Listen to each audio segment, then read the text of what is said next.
Woman left at the altar, but a mysterious millionaire who attended the ceremony changes her life forever. She stood there, frozen, dressed in white, surrounded by flowers, cameras, and guests, but no groom. Her fingers trembled, not from the cold, but from the shock. The whispers started. 1,000 eyes burned into her, and that's when she saw him. The stranger at the back who hadn't looked away once. The man who would change everything. The chapel was silent, almost too perfect. Morning light filtered through stained glass windows, casting soft colors over white roses, velvet benches, and an aisle lined with silk petals. It was supposed to be the most beautiful day of her life. But for Isabel, it was the beginning of something she never saw coming. She was 29, a journalist with dreams bigger than the small town she grew up in. Independent, proud, and, until today, absolutely certain she was marrying the love of her life. Daniel was charming, successful, the kind of man who could light up a room with his confidence. They met 4 years ago during a political rally she was covering, and he swept her off her feet in a whirlwind romance that felt like a movie. Today was their wedding day. The soft music started. Her heart pounded. She took a deep breath behind the tall oak doors of the church, clutching her bouquet so tightly her knuckles turned white. "Ready?" her father asked, his voice warm but unsure. He must have felt something, a hesitation maybe. But Isabel nodded, forcing a smile. The doors opened, and the world felt like it was holding its breath. People stood, turned, smiled. Cameras flashed. Her mother was already crying, the good kind of tears. Isabel walked slowly, gracefully. Each step felt heavier. But it wasn't nerves. It was something else. Something deeper. Like her gut knew before her mind could process it. She looked ahead, and that's when it hit her. The altar was empty. No Daniel. No best man. No note. No explanation. Just gone. The music faltered. The whispers started like a wave, soft at first, then louder. Friends exchanging glances. Her aunt whispered to her uncle. One of the bridesmaids gasped. The priest looked confused, checking his watch. Isabel stopped halfway down the aisle. Everything inside her collapsed. She blinked, hoping, praying. This was some cruel prank. That any second now Daniel would run in, say something about traffic or a surprise or anything. But seconds became minutes, and minutes became silence. And then the silence became humiliation. Her father walked to her side, trying to speak, but Isabel couldn't hear anything anymore. Her ears rang. Her throat tightened. The tears refused to come. It was too soon. Too much. Her legs nearly gave out beneath her. Then, from the very back of the church, someone stood. A man. Tall, broad-shouldered, dressed in a dark suit different from the guests. He wasn't holding a phone or whispering like everyone else. He was just watching. Calm. Almost solemn. As if he knew this would happen. Their eyes met. She didn't know him. Not even a little. But something about the way he looked at her, not with pity, but with understanding, made her hold her head up, even when her heart was breaking. Isabel turned around. She walked away from the altar, away from the stares, the questions, the pain. She stepped out of the church into the cold spring air, alone. The next hour was a blur. Her father tried calling Daniel. His phone went straight to voicemail. The groomsmen didn't know anything. His family had no answers. Eventually, someone confirmed it. He had left the city the night before. No goodbye, no letter, just vanished. Her mother sobbed. Her friends tried to rally around her. But Isabel didn't cry. Not yet. She just sat on a bench outside the church, the veil crumpled in her lap, staring at the sidewalk. And that's when he approached. The stranger.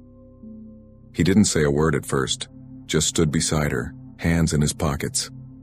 She barely noticed him until he spoke. "You don't have to pretend you're okay." His voice was low, steady. She looked up, unsure how to respond. I wasn't pretending, she said, her tone flat. He didn't push, just nodded slightly, then sat beside her. Not too close, just enough to feel human. Real. You don't know me, she said. I know you're stronger than everyone in there, he replied. That was the most graceful thing I've ever seen. She turned to face him. Who are you? He smiled, but it didn't reach his eyes. Someone who doesn't like seeing good people hurt. That should have sounded strange, creepy even. But something about him, the way he spoke, the calmness in his voice, made her feel a little less alone. And for the first time all day, she felt the tears coming, slow at first, then unstoppable. He didn't move, didn't reach out, just sat there letting her cry, letting her fall apart without trying to fix her, and that meant everything. When she finally wiped her face, she turned to him again. You still haven't told me your name. He hesitated. Matthew. She nodded, eyes red and swollen. Thank you, Matthew. He stood. Take care of yourself, Isabel. And just like that, he was gone. No card, no number, just a name and a presence she couldn't explain. She didn't know then, but that moment, sitting outside the church in a wedding dress beside a stranger, would be the first chapter of the story that would change her life forever. The headlines hit by morning. Abandoned bride. Journalist Isabel March left at the altar. Where is Daniel Hart, the fiancé who disappeared? Heartbreak in silk and lace. Isabel didn't read any of them. She stayed home for 3 days, curtains drawn, phone off. The once beautiful apartment she and Daniel picked out together now felt like a mausoleum of broken promises, photos, invitations, decorations still untouched. The closet held his clothes like ghosts. His toothbrush sat by the sink like he might come back. But he wouldn't. She knew that now. What hurt most wasn't just that he left. It was that he didn't even try to explain. No note, no apology, no reason. People speculated everything. Cold feet, secret affair, runaway groom. Isabel didn't care. The silence was louder than any excuse he could have given, and in that silence, her world cracked. But something inside her, something fierce and deep, refused to let her stay broken. On the 4th day, she got up, showered, got dressed, brushed her hair, put on lipstick. Then she opened her laptop. The blinking cursor stared back at her. For the first time in a week, she wanted to write. Not a story for work, not a headline, but something honest. Raw. She titled the file, To the Woman Who Thinks It's Her Fault. And she wrote. Word after word, paragraph after paragraph, about shame, about grief, about the awful silence that comes after a goodbye that never happens, about how the world tells women to smile through the pain and be grateful someone loved them almost. She didn't name Daniel. She didn't need to. She published it anonymously on a blog she hadn't used in years. No expectations, no tags, just her truth, finally out in the world. It exploded. Thousands of views in hours, tens of thousands in a day. The post was shared by influencers, therapists, celebrities. People sent messages, some angry, most grateful, many heartbroken. Women told her stories they'd never told anyone else. Men apologized to exes. Strangers called her brave. And through it all, she stayed quiet. Just reading, watching, breathing again. Until she got a message with no subject line. Just 2 words. Well written. She opened it. A private email, no name, no icon. But something about it made her blink. That voice, or at least the way it felt, reminded her of someone. Matthew? No reply. She wasn't sure why, but she wrote back anyway. Thank you. I didn't expect anyone to read it. This time it took 2 hours. Pain speaks louder than any headline. You wrote it like someone who lived it. People feel that. A strange warmth bloomed in her chest. She smiled for the first time in days. They exchanged more emails. Not romantic? Not yet. Just real. He never asked personal questions. Never mentioned the wedding. He just talked about books, music, life. She learned he traveled a lot, that he didn't do social media, that he preferred dogs to people and jazz over pop. She told him she hated Sundays because they used to be her favorite, that she hadn't thrown the wedding dress away yet, but planned to, that she kept hearing the silence in that church every time she closed her eyes. He never offered advice, he just listened. It was the kind of connection that doesn't make sense on paper, but felt more real than anything she'd had in a long time. Then one day he wrote, "You're going to get an offer soon. Take it." She stared at the screen, confused. What offer? No reply. The next morning, her editor called. A well-known digital magazine wanted to syndicate her blog post and offer her a guest column, weekly, full creative control. She would be anonymous at first, but if she ever wanted to go public, the door was open. Isabel's jaw dropped. "Did you have something to do with this?" she typed, fingers trembling. Matthew's reply was almost instant. "Does it matter?"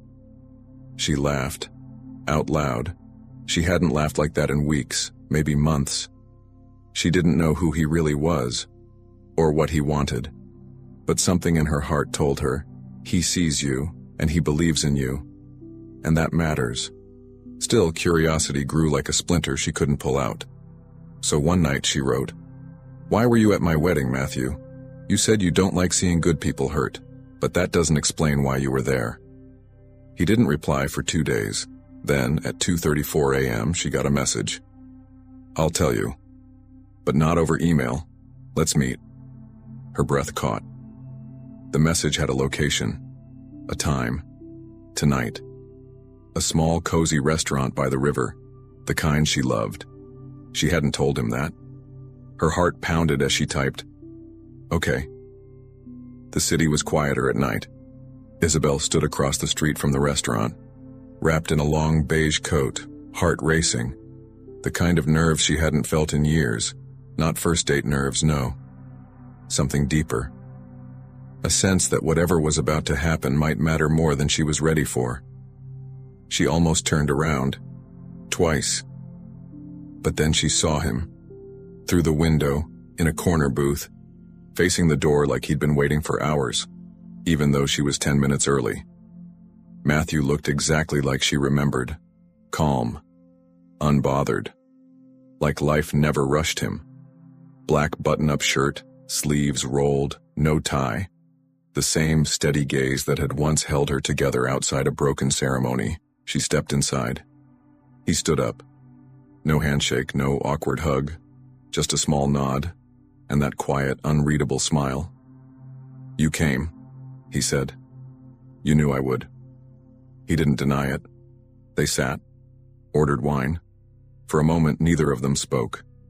There was something thick in the air, not tension, but meaning, like the space between them was heavy with all the things unsaid.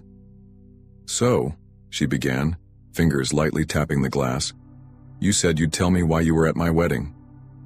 "I did." Silence again. He looked at her, not past her, not around her, just at her, fully, present. "I knew Daniel," he said. Her heart skipped. "What?" "We went to college together. Different circles, but close enough. I knew what he was like back then. And I kept hearing about him again, especially once your engagement was all over the papers. The name rang a bell, so I looked him up and I saw you." She leaned in slightly, confused, intrigued. "I read your work," he continued, "long before the wedding. Your coverage on the refugee crisis, the piece about the teachers' strike in Baltimore. Brilliant, by the way. You were following my journalism? I follow good writing. You happen to be one of the best I've read in a long time." That made her blush, unexpectedly. "But why come to the wedding? Why not warn me if you knew something?" He exhaled slowly, regret in every line of his face. "Because I wasn't sure. I didn't want to meddle. I thought maybe he'd changed. Maybe he'd grown up. But a part of me needed to see for myself.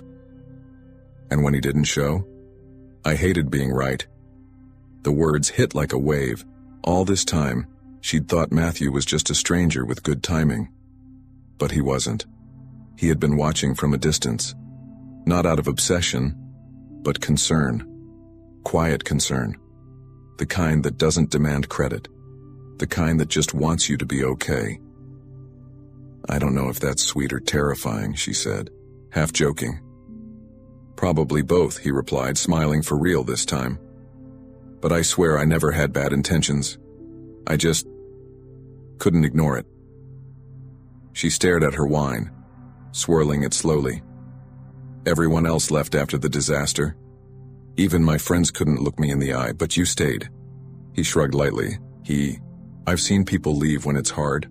I decided a long time ago that I wouldn't be one of them." For a long time, neither of them said a word. And then, as the food arrived, they talked. Not about the past, but about everything else. Movies, books, cities they wanted to visit, childhood dreams. She told him about her obsession with piano music, even though she never learned to play. He confessed he once ran from a job at a hedge fund to volunteer in South America because, in his words, the money was good, but my soul wasn't. Time slipped by unnoticed. Hours disappeared like smoke. By the time they stepped outside, the night had turned colder. He walked her to her car. "I don't really know what this is," she said honestly, "but I'm glad it's happening." "Same," he said. And then he added, "You don't owe anyone a timeline, Isabel. Especially not yourself. Just keep choosing what feels real." She nodded, heart full in a way she hadn't felt since before Daniel. "Good night, Matthew." He smiled again. "Good night, writer." She drove home with the windows down. The city smelled like rain, and for the first time in weeks, the future didn't terrify her. It felt wide open, like a blank page waiting. The next few weeks were quiet and golden. They didn't rush anything. Coffee turned into lunch. Emails turned into calls. And slowly, almost without realizing it, Isabel found herself looking forward to the next message, the next walk, the next unexpected joke that made her laugh like a kid again. But something still lingered in the back of her mind. Who was Matthew, really? He avoided questions about his work, changed the subject when she asked where he lived. He always paid in cash, never let her follow him on social media, not even LinkedIn. He wasn't hiding something, not exactly, but he wasn't saying something either. And Isabel had spent too much of her life believing in stories that fell apart to ignore her instincts now. One evening, as they walked through a park near her apartment, watching kids play under fading daylight, she finally asked, "Why do I feel like I'm only getting half of you?" Matthew stopped walking. He didn't look offended, just sad. "Because I'm not used to being seen like this," he said, "by someone who actually matters." Isabel didn't blink. "Let me." He met her eyes, and that was when everything started to change. The next day he didn't call, or text, no email, no subtle comment on her new column, not even a cryptic two-word message like before. Nothing. Isabel tried not to spiral. Maybe he was busy, maybe it was nothing. But deep down, something had shifted. She could feel it, like a string that had been gently pulled too far and now hung loose between them. On the third day, she caved. She called, straight to voicemail. She left a message. Simple, direct. "Hey, just checking in. I hope you're okay." Still nothing. That evening, she went for a walk alone. The streets were buzzing with life. Couples laughing outside cafes, dogs pulling their leashes toward squirrels, teenagers blasting music from car speakers. But Isabel felt strangely invisible. She sat on a bench, the same kind they'd sat on weeks ago. The air smelled like cinnamon from a nearby bakery. Somewhere in the distance, a violinist played softly. She closed her eyes. "Can I sit?" Her heart nearly stopped. She opened her eyes, and there he was. Matthew. Same calm expression. Same dark jacket. But there was something behind his eyes now. A heaviness. A hesitation. Like he'd been carrying too much for too long. "Where have you been?" she asked quietly. "I needed to decide something," he said. "About what?" "About whether I was ready for this." Her stomach tightened. Matthew sat beside her, staring ahead like he couldn't quite meet her gaze. "There's something I haven't told you," he began. "Something big. And if I tell you, it changes everything." Isabel turned toward him. "Then tell me." A long pause. "I didn't just work in finance," he said finally. "I built something, years ago, a startup. It was nothing at first, but it grew. Fast, really fast." She blinked. "Like, how fast?" He looked at her now. "I sold it at 29, walked away with just under $80 million. Her breath caught. 80 million. "I've been called a lot of things," he continued. "Genius, lucky, workaholic. Some called me a ghost, because I never stayed long.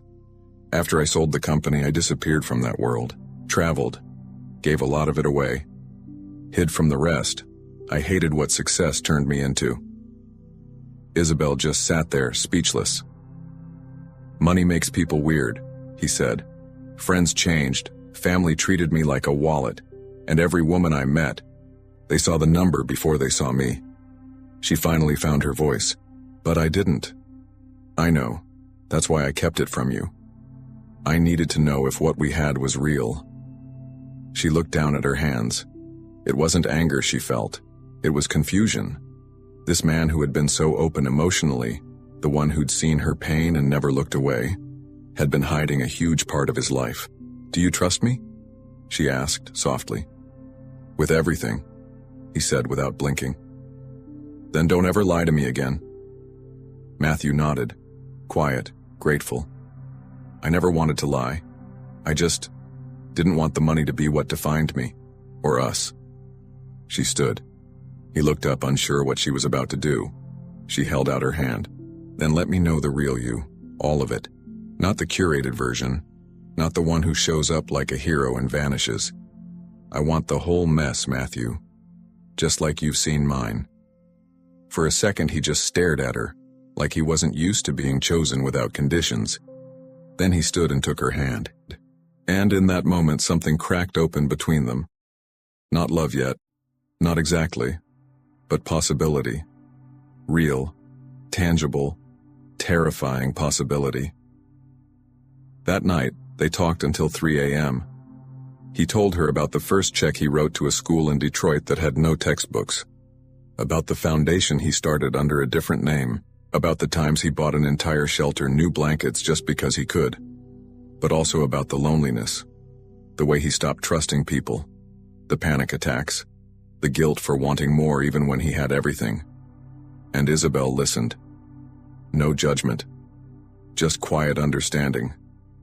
At one point, she said, "You know what the real tragedy is?" "What?" "You've been hiding who you are to protect yourself, and I've been doing the same to protect my heart. Maybe we both forgot how to be fully seen." Matthew nodded slowly. "Then maybe it's time we stop hiding." By the end of the week, everything changed. They started spending more time together, openly now. No more mysterious silences, no more guessing.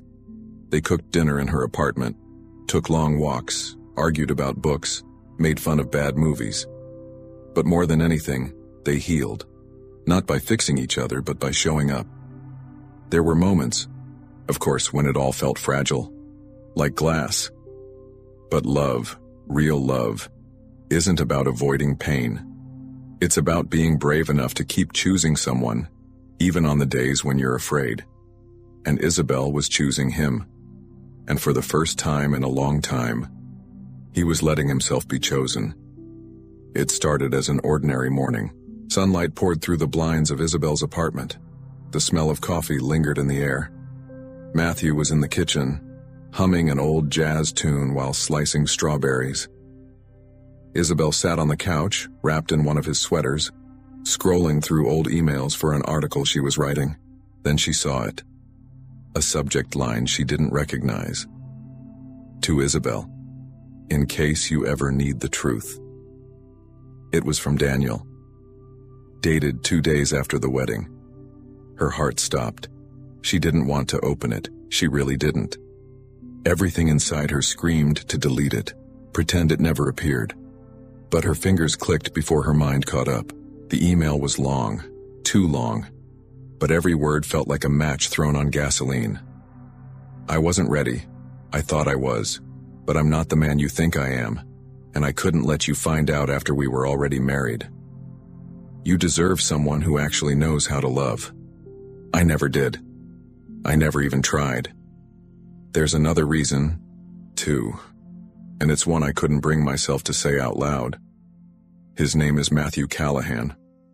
The screen blurred. She blinked once, twice. Matthew's name. In Daniel's letter. She kept reading. He reached out to me a month before the wedding. Told me he knew what kind of man I was.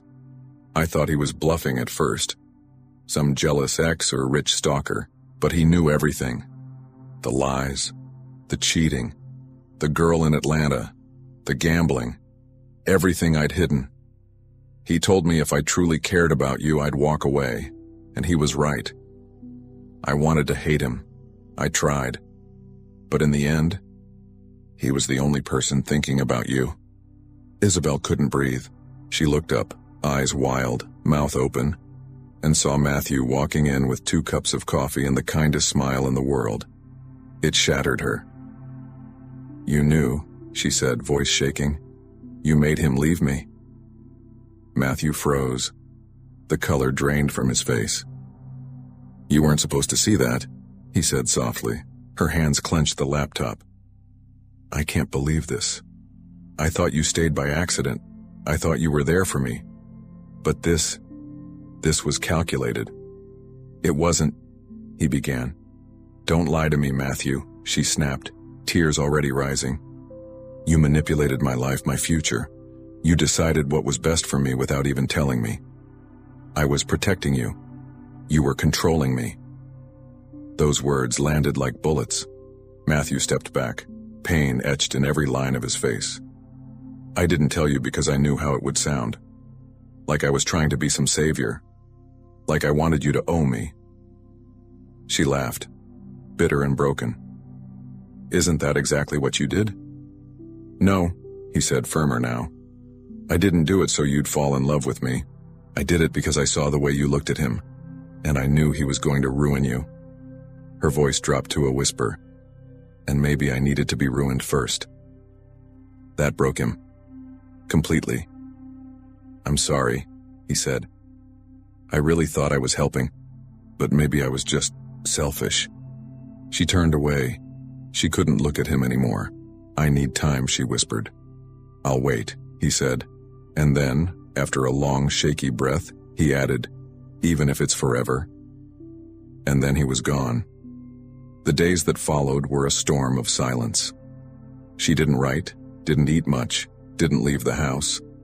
How could she? How do you process the fact that the man who saved you also stole your choice? It wasn't just betrayal. It was grief. Because part of her had already started to believe in forever. And now, forever felt like a lie. She tried to be angry, furious even, but deep down, buried under the ache, there was something worse than rage. Understanding. He had protected her. Daniel was going to hurt her. And if she were honest, brutally honest, she would have begged someone to stop her that day if she had known the truth. But that didn't erase what Matthew had done. It just complicated it. Everything was too tangled now. Love, truth, control, redemption. Could she forgive him? Should she? She didn't know. Not yet. One night, nearly a week later, she got an envelope in the mail. No return address. Just her name. Handwritten. No stamp. Inside was a letter. Real ink. Real paper. Real emotions. I didn't fall in love with you at the wedding. I fell in love with you the moment I read your words, long before you knew I existed. I didn't come to that church to interfere. I came to make sure the woman I admired from a distance wasn't being destroyed by a man I knew wasn't worthy of her. I didn't expect you to see me. And I never expected you to forgive me. But if there's still a chance, then I'll be wherever you need me to be, even if it's far away. No signature, just one last line. You taught me how to feel again. I only wish I'd let you choose it freely. Isabel read it twice, then 3 times. And slowly, a tear slid down her cheek. Because love, real love, is never perfect. It's messy, flawed, human. But sometimes, it's worth fighting for anyway. The next morning, she stood in front of the mirror staring at herself like she didn't quite recognize who she was anymore. Her eyes were tired but clear. Her heart still bruised, but not broken. And for the first time since that day in the chapel, Isabel didn't feel like a victim. She felt powerful, even if she didn't know what to do with that power yet. She folded the letter and placed it in a box, the same box where she'd once kept her wedding vows, where she had written promises to a man who never planned to keep his own. But that box no longer held pain. It held lessons, warnings, and maybe, just maybe, hope. That afternoon she got a call. It was from Stella, her best friend, one of the few who'd stayed quiet during the storm because she knew Isabel needed space more than advice. I saw him, Stella said, today, at the old bookstore on 9th. He didn't see me. Isabel's breath hitched. Was he okay? He looked like someone who hasn't been sleeping, and I'm pretty sure he walked out without buying the book he'd been holding for 20 minutes. That sounded like him. Do you miss him? Stella asked gently. I don't even know what I'm allowed to feel, Isabel admitted. I'm angry. I'm grateful. I'm confused, but yes, I miss him. So what are you gonna do? There was a long pause. Then Isabel said something she hadn't said in years. I'm going to stop running. She waited until evening, put on a dark coat, tied her hair up, and walked the 8 blocks to the bookstore. Her heart raced with every step, the city a blur of lights and shadows around her. The little bell above the door jingled when she walked in. There he was, in the poetry aisle, reading something by Neruda, of course. He didn't see her at first, but when he did, everything stopped. No words, just stunned silence. She stepped closer, slowly, like she might spook him. Hey, she said, voice soft. Hey, he replied, eyes wide with disbelief. You came. I wasn't sure I would. I wasn't sure I deserved it. Isabel looked at the book in his hand, then back at him. I read your letter. I meant every word. I know. A pause. Then she asked the question that had haunted her for days. Why didn't you tell me the truth yourself? Matthew looked down at the book, like it was easier than meeting her eyes. Because I thought if I told you everything, I'd lose you, and I was scared. Which is ironic since I already did. She crossed her arms, more for comfort than defiance. You made a choice for me. I did. That wasn't love. No, he agreed. It was fear, pretending to be love. Silence again. The space between them small, but filled with everything unsaid. And then Isabel stepped closer. One thing I've learned, she said quietly, is that people who really care will mess up, but they'll show up anyway. And you did. Matthew's voice cracked just a little. You still trust me? I don't know if I do. He nodded, accepting that. But, she added, I'm willing to try. If you are. His breath caught. For a second he couldn't speak. Then he whispered, more than anything. They walked the city after that. No destination, no script. Just 2 people trying to rebuild something delicate and real. Not from the ashes of a fantasy, but from the truth. They talked about boundaries, about honesty, about fear, about how love doesn't mean always being right. It means being brave enough to admit when you're wrong, and staying anyway. They didn't hold hands, not yet, but their shoulders brushed every now and then. And that was enough. 2 weeks later, Isabel received an email from a major publishing house. They'd read her anonymous blog. They knew who she was. They wanted to offer her a book deal, a memoir about healing, heartbreak, and starting over. Her fingers trembled as she read the offer. The terms were generous. The reach was massive. But it wasn't just about the money. It was about the message. The same one Matthew had told her, and that she'd finally started to believe. Your story matters. That night, she and Matthew sat on her balcony with glasses of wine and a blanket between them. The city stretched below them, glowing and restless. I think I'm going to do it, she said. The book? She nodded. But I want to write it honestly. Even the ugly parts. Even the parts about you. He didn't flinch. I wouldn't expect anything less. And if I tell the world what you did, then they'll know I'm human, he said, and that I loved a woman enough to make a mistake trying to protect her. Isabel turned to him. There it was again, that steadiness, that maddening, beautiful calm. But this time, it didn't feel like a mask. It felt like home. And then, without thinking, she leaned in and kissed him. Not out of impulse, not to erase the past, but because for the first time since she stood at that altar alone, she wanted to choose love again. And this time, it was her choice. 1 year later, the cafe on the corner of 6th and Bell still made the best cappuccinos in the city. Isabel sat by the window, tapping her pen against the edge of her notebook. Her publisher had been kind, patient, but the final chapter of her memoir was still blank. Not because she didn't know how the story ended, but because some endings are too personal to put on paper right away. The door chimed. Matthew walked in, 2 coffees in hand. He hadn't changed much, still wore the same black coat when it rained, still had that quiet presence that made the whole world slow down when he entered a room. But something had changed, in both of them.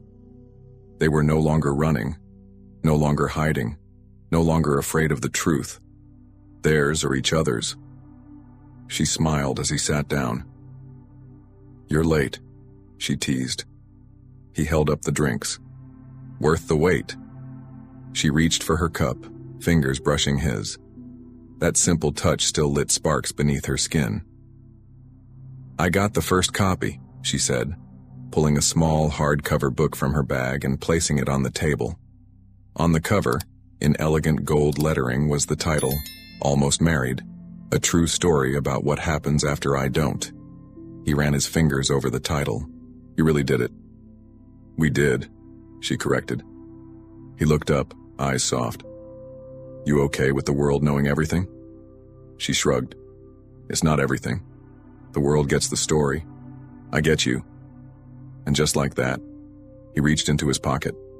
Not with a ring, not yet, with a letter, folded, worn, familiar. She recognized it instantly, her wedding vows, the ones she never got to read. He'd saved them. I never forgot these, he said. I kept thinking, one day, you'd want to finish what you started.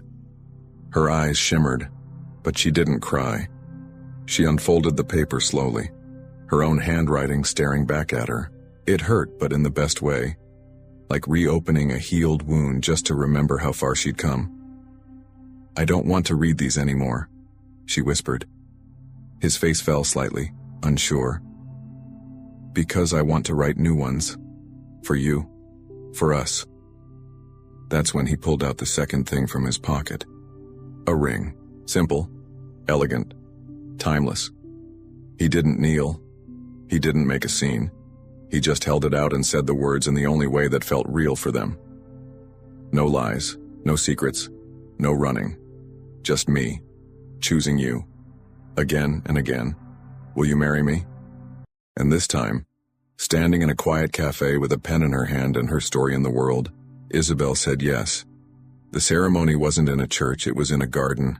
Small, intimate, soft piano playing in the background, a song she picked herself. The guests were close friends, no headlines, no drama, just love, laughter, and a warm spring breeze. She wore a simple dress. He wore a quiet smile. And when they said their vows this time, they weren't filled with promises of perfection. They promised honesty, laughter, patience, They promised to tell the truth, even when it hurt, to fight fair, to stay, even on the days when love feels like work, and most of all, to never again let fear make their choices for them. Later that night, as they danced under string lights, Isabel looked up at the man she once thought was just a stranger in the back of a church. The man who saw her shattered and didn't look away. The man who made mistakes but never stopped trying to make things right. The man she chose, freely, fully, and forever. Matthew leaned in, whispering against her ear. "Do you remember the day I found you outside that chapel?" She smiled. "How could I forget? I remember thinking you looked like a woman who was about to fall apart, but I had no idea you'd be the one who put me back together." She rested her head on his chest, the music soft and slow. "Guess we both needed to be broken first," she said. "To find something real," he finished. Her book became a bestseller, not because it was scandalous, not because of the drama, but because it was honest, because people saw themselves in her story, in the heartbreak, in the healing, in the second chance. And somewhere out there, a woman picked it up in a bookstore and read the line that ended it all. "Sometimes the happiest ending is the one you never saw coming." The end. Now tell me, if you were in Isabel's place, would you have forgiven him or walked away? Let me know in the comments, and I'd really love to hear your heart on this one. Thanks for watching.